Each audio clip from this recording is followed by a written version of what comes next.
नमस्कार। आज हम बात करेंगे उस एक फंडामेंटल लॉ की जो हमारे आसपास की हर चीज के मोशन को गवर्न करता है। जी हाँ, हम बात कर रहे हैं न्यूटन के सेकंड लॉ की। अच्छा, कभी सोचा है कि दुनिया में हर पुश, पुल या टर्न के पीछे का सीक्रेट फॉर्मूला क्या है? मतलब किसी चीज को हिलाने के लिए कितनी ताकत चाहिए? इसका जवाब ना एक बहुत ही सिंपल लेकिन पावरफुल इक्वेशन में छिपा है। तो चलिए सीधे इस इक्वेशन के हार्ट में चलते हैं। असल में सब कुछ बस इसी एक फॉर्मूले से शुरू होता है।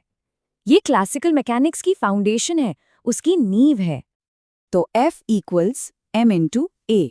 मतलब बहुत सीधा है।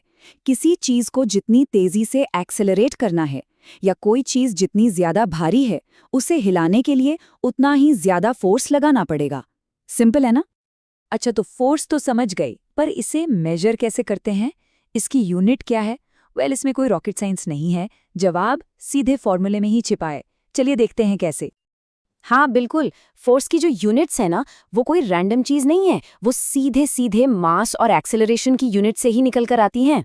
और इसी वजह से हमारे सामने दो मेन सिस्टम्स आते हैं। यहाँ देखिए, MKS सिस्टम में हम मास को किलोग्राम में और एक्सेलरेशन को मीटर पर सेकंड स्क्वायर में नापते हैं। इन दोनों को मल्टीप्लाई करने पर हमें मिलता है न्यूटन, जो फोर्स की SI यूनिट है। दूसरी तरफ है CGS सिस्टम। यहाँ मास ग्राम में है और एक्सेलरेशन सेंटीमीटर पर सेकंड स्क्वायर्ड में, और इससे हमें मिलता है डाइन। तो देखा, दो अलग अलग स्केल्स पर पीछे का लॉजिक, प्रिंसिपल बिल्कुल एक ही है। यहाँ एक बहुत कॉमन कंफ्यूजन आता है मास और वेट के बीच। देखिए, वेट भी एक तरह का फोर्स ही है। ये F इक्वल टू ma का ही एक स्पेशल केस है। बस यहाँ a यानी एक्सेलरेशन की जगह ग्रेविटी की वजह से लगने वाला एक्सेलरेशन g आ जाता है। तो अगर किसी चीज का मास 1 किलो है, तो असल में वो 9.8 न्यूटन्स का फोर्स नीचे की तरफ लगा रही है। यही उसका वजन है। लेकिन क्या F is equal to ma ही पूरी कहानी है? नहीं, असल में ये फॉर्मूला एक और भी डीप, ज्यादा फंडामेंटल प्रिंसिपल से निकल कर आता है। फोर्स का जो असली सोर्स है वो है मोमेंटम, यानी संवेग। बिल्कुल, F इक्वल्स ma से भी ज़्यादा फंडामेंटल आइडिया ये है कि फोर्स मोमेंटम के चेंज होने का रेट है। Rate of change of momentum. मतलब जब भी किसी ऑब्जेक्ट का मोमेंटम बदलता है, चाहे वो स्पीड अप हो रहा हो या स्लो डाउन, समझ लीजिए कि वहाँ फोर्स काम कर रहा है। और ये देखिए, यहाँ इसे डिराइव करके दिखाया गया है। हम शुरू करते हैं स्टेप 1 से। फोर्स है change in momentum divided by time. ठीक है, अब मोमेंटम क्या होता है? Mass into velocity.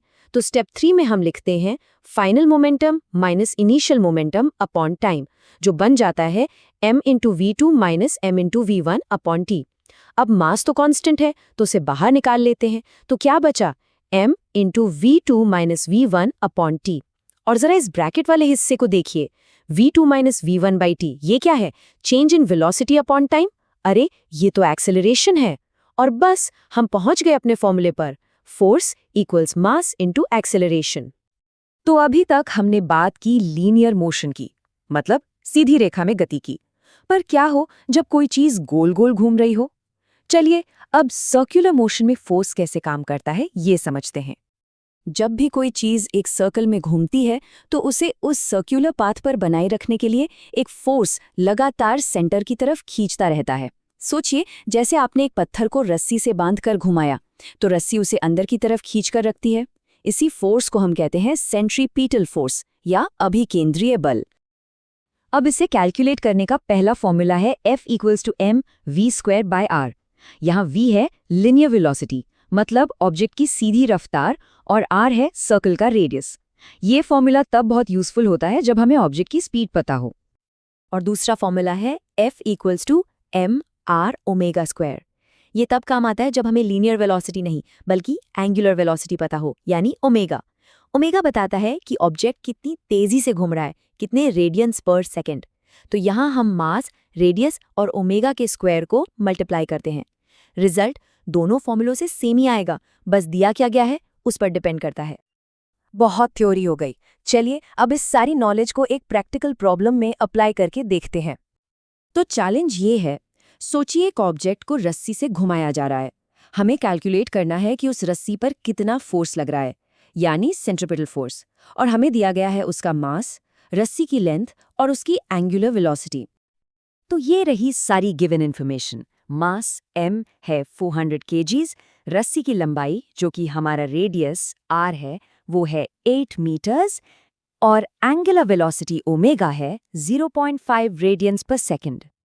अब क्योंकि हमें एंगुलर वेलोसिटी यानी ओमेगा दिया गया है, तो जाहिर है हम F = mr ओमेगा स्क्वायर वाला फॉर्मूला इस्तेमाल करेंगे। ये इस प्रॉब्लम के लिए परफेक्ट फिट है। तो चलिए बस वैल्यूज को फॉर्मूले में प्लग इन करते हैं।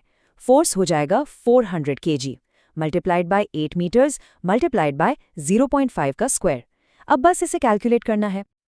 800 न्यूटन्स, ये है वो फोर्स जो उस रस्सी पर लग रहा है जो उस 400 किलो के ऑब्जेक्ट को सर्कल में घुमाए हुए है। तो रस्सी पर लगने वाला फोर्स है 800 न्यूटन्स। देखा, इन प्रिंसिपल्स का इस्तेमाल करके हम अपने आसपास की दुनिया में काम करने वाले फोर्सेस को कितनी एक्यूरेटली प्रिडिक्ट और कैलकुलेट कर सकते हैं।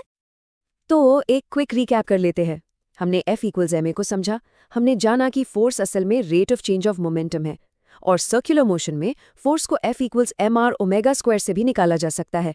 बेसिकली इन प्रिंसिपल से हम अपने चारों ओर के फोर्सेस को कैलकुलेट कर सकते हैं। और जाते जाते एक सवाल आपके लिए छोड़ जाता हूं। अगर फोर्स सिर्फ मोशन में एक चेंज है, तो ट्रूली स्टिल या पूरी तरह से स्थिर होने का मतलब क्या है? क्या यूनिवर्स में कोई चीज सच में स्थिर हो भी सकती है? इस पर जरूर सोचिएगा। हमारे साथ जुड़ने के लिए शुक्रिया।